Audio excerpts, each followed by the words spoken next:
அஸ்ஸலாமு அலைக்கும். இன்னும் உங்களுடைய செல்வங்களோ உங்களுடைய மக்களோ உங்களுக்கு தகுதி கொடுத்து உங்களை நம்மளவில் நெருங்கி வைக்க கூடியவர்கள் அல்லர்.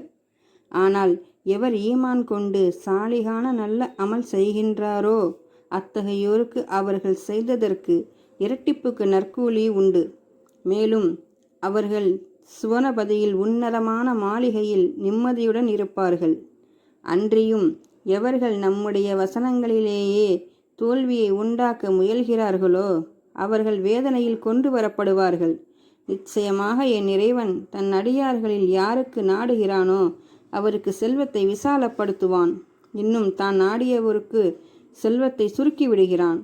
ஆகவே நீங்கள் எந்த பொருளை அல்லாஹ்வின் பாதையில் செலவு செய்த போதிலும் அவன் அதற்கு பிரதிபலன் அளிக்கிறான்.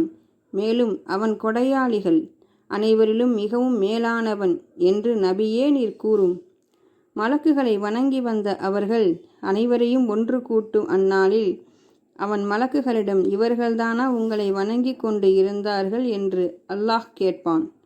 இதற்கு மலக்குகள், நீ மிக தூய்மையானவன், நீயே எங்கள் பாதுகாவலன். இவர்கள் அல்லர், எனினும் இவர்கள் ஜின்களை வணங்கி கொண்டிருந்தார்கள். இவர்களில் பெரும்பாலோர் அவர் ஜின்கள் மேல் நம்பிக்கை கொண்டிருந்தவர்கள் என்று கூறுவார்கள்.